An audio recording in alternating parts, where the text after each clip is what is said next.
আমাকে চিনিস না?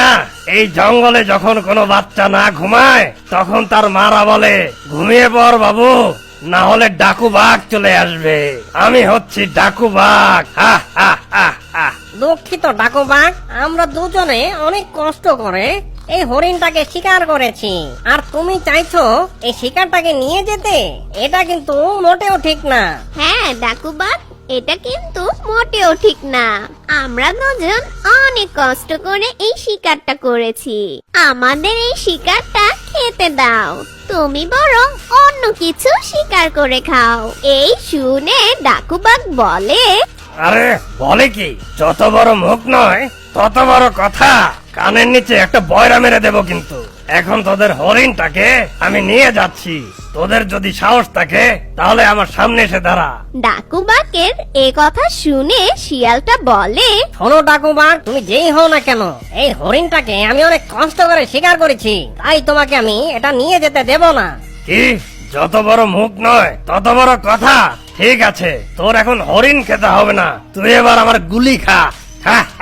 এ কথা বলে সেই ডাকুবাঘ তার বন্দুকটা দিয়ে গুলি শুরু করে, আর গুলি লেগে সেই শিয়ালটা মাটিতে লুটিয়ে পড়ে, আর সেই বাঘটি সেই হরিণটাকে নিয়ে চলে যায়। শিয়ালের লাশের কাছে বসে মেয়ে শিয়ালটি কান্না করতে থাকে। না, এ কি হলো? আমার স্বামী অকালে মারা গেল। আমার স্বামী হত্যার প্রতিশোধ আমার ছেলে ঠিকই নিবে।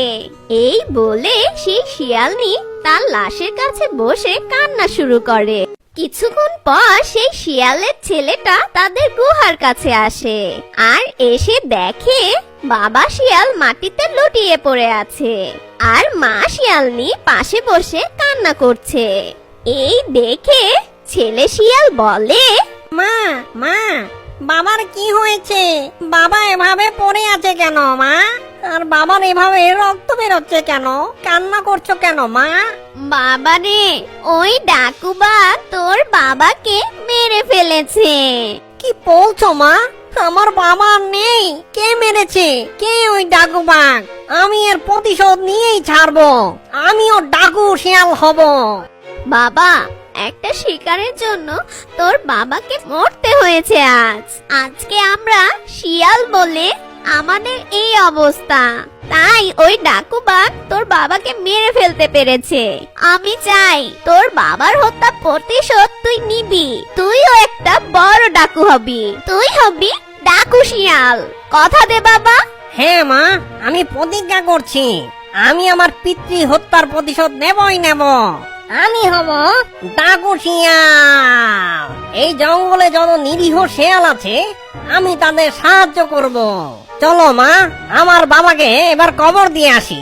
আর ওই দিকে সেই বাঘটি হরিণটাকে তার গুহায় নিয়ে বলে, যাক, ভালোই ভালোই শিকারটাকে নিয়ে আসতে পেরেছি।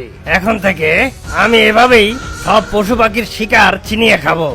নিজের আর কষ্ট করে শিকার করতে হবে না।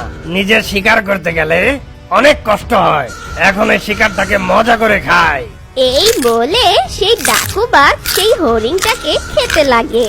সেই শিয়ালের ছেলে আর বউ মিলে শিয়ালকে এক জায়গায় কবর দিয়ে দেয়। এভাবে বেশ কিছুদিন কেটে যায়। একদিন জঙ্গলে দুটি শিয়াল আবার একটি ছাগলের শিকার করে।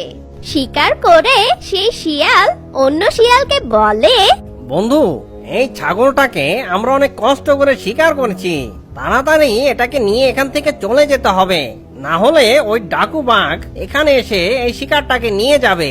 আরে তুই ভয় পাচ্ছিস কেন? ডাকু শিয়ালের কথা কি তুই ভুলে গেছিস? আমরা হচ্ছি ডাকু শিয়ালের চেলা।